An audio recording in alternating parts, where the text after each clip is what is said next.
मराठवाड्यातील शेतकऱ्यांवरती 10 दिवसापूर्वी आभाळ कोसळलं।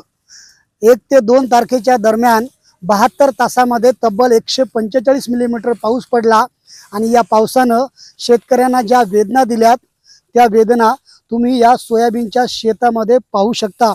खरं तर प्रशासनानं 30ही मंडळामध्ये अतिवृष्टी झाल्याची माहिती दिली आणि हिंगोली जिल्ह्यातील सोयाबीन असेल, कापूस असेल, तूर असेल ही सगळी पिकं नष्ट झाल्याचा अहवाल दिलाय। मात्र शासनाच्या अहवालानंतर देखील जे शेतकरी आहेत ते शेतकरी आपली पिके धडपडीने वाचवण्यासाठी प्रयत्न करत आहेत।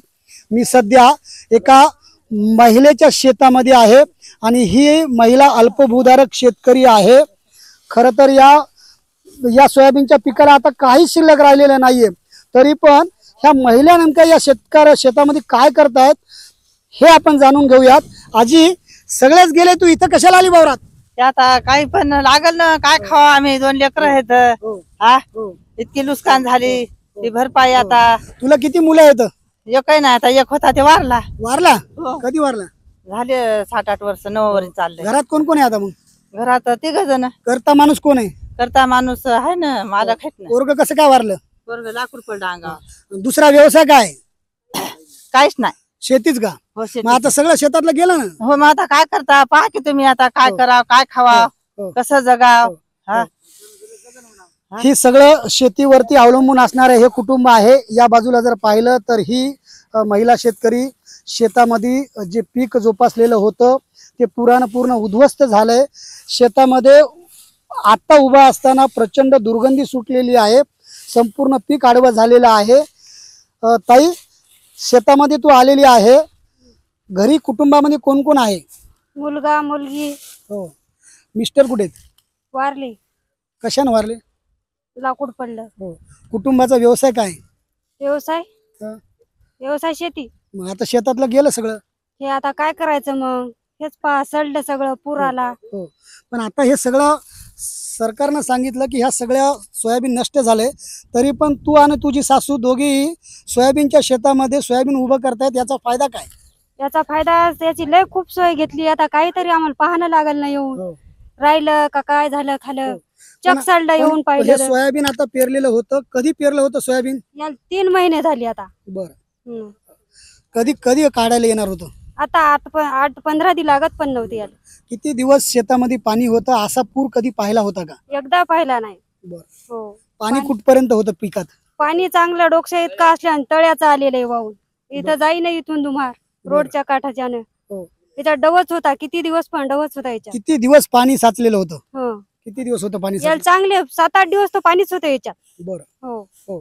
पण आता शेतातलं सगळंच गेलंय, सरकारकडे काय मागणी आहे?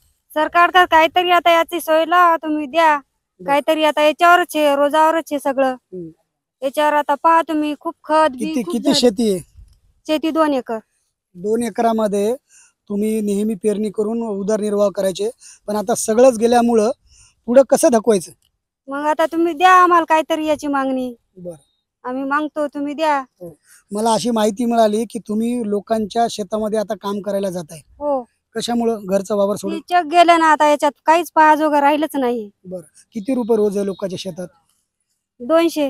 बरं, किती वाईट परिस्थिती आहे, प्रचंड मनाला वेदना होत आहेत। स्वतःच्या शेतामध्ये जे कष्टानं पीक उभं केलेलं होतं त्या पिकाची ही झालेली अवस्था आहे। 5 वर्षापूर्वी अपघातामध्ये पतीचं निधन झालं आणि त्यानंतर देखील ही महिला शेतकरी खचली नाही, स्वतःच्या सासूला सोबत घेत या संपूर्ण शेतामध्ये चांगली मशागत केली, पीक देखील चांगलं आलं। मात्र या शेताची जी पावसानं अवस्था केलेली आहे ती पाहिली आणि या महिलेचं दुःख पाहिलं तर प्रत्येकाच्या डोळ्यामध्ये अश्रू येईल। खरं तर आता सरकारनं पंचनाम्याचा अट्टहास न करता तातडीनं आम्हाला मदत द्यावी, आमच्यावरती उपासमारीची वेळ आलेली आहे अशी आर्तहाक हे सगळे मराठवाड्यातले आणि हिंगोली जिल्ह्यातले शेतकरी सरकारला देत आहेत। संदीप नागरे, साम टीव्ही न्यूज, हिंगोली।